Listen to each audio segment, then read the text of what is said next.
ચાલુ છે કામ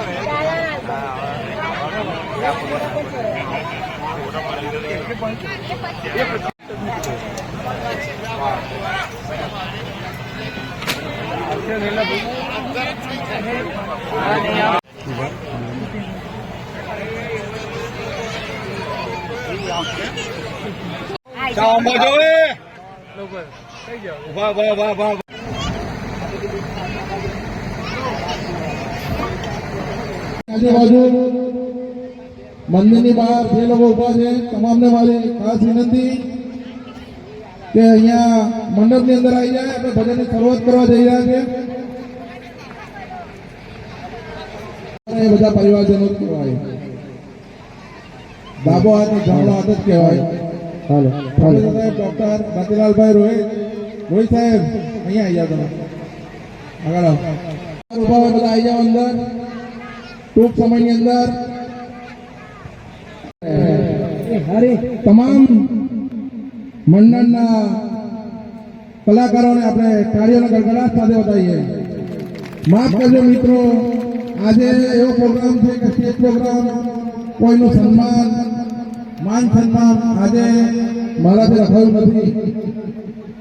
આજે કાર્યક્રમ એવો છે એની ટૂંકમાં તમે જાહેરાત કરી દઉં.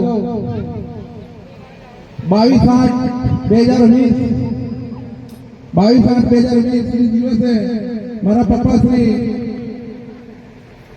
માજી પ્રમુખ બરોડા રોહિત સમાજના અને 56ના મહેતર કહેવાય એવા બાબરભાઈ કાળાભાઈ રોહિત 22/8/2020 દિવસે એમનું દેહાંત થયું હતું. એમની અંતિમ ઈચ્છા મુજબ એમણે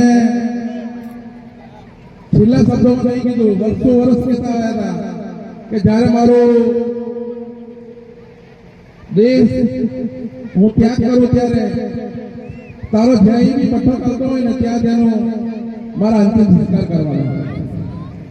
આજે મંદિર જોઈ જાય તમે, એની નીચે એ જગ્યા પર એ જગ્યા છે જ્યાં તેમના અંતિમ સંસ્કાર કરાય. એમનો અસ્થિ બધું ત્યાં એ ટફન ગ્લાસ ની અંદર એની અંદર બધું નીચે જ છે.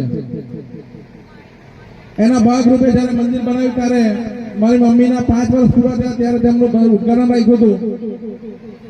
પરંતુ જોગના જોગ કઈ કૃપા દ્રષ્ટિ હશે બાબાદાદાની કે એમની અસ્થિ અહીંયા હતી. મારા મનમાં બી થોડું પ્લસ માઇનસ ચાલતું હતું કે મારા પપ્પા ની અસ્થિ હરિદ્વાર જવી જોઈએ. મારા પપ્પાની અંતિમ ઈચ્છા હતી પ્લેનમાં જવાની, જે હું પૂરી નહીં કરી શકી. કારણ એવું હતું, એમના બંધ દરવાજા એક હોય ને રૂમ, એના બંધ દરવાજાની અંદર એ રહી નતા શકતા. એનો માનસિક પ્રોબ્લેમ હતો. એ પ્રોબ્લેમના લીધે એમને પ્લેનની સફર જે બાકી હતી એ કરી નહીં શક્યો. પણ હું ગર્વ અનુભવું છું, એમની અસ્થિ પ્લેનની અંદર ગઈ.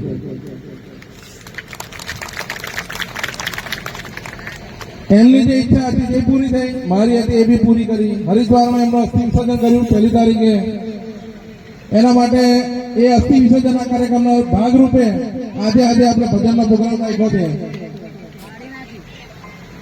ઘરે રાખા, મારી ઈચ્છા ઘરે રાખવાની હતી. તમને બધાને અહીંયા સુધી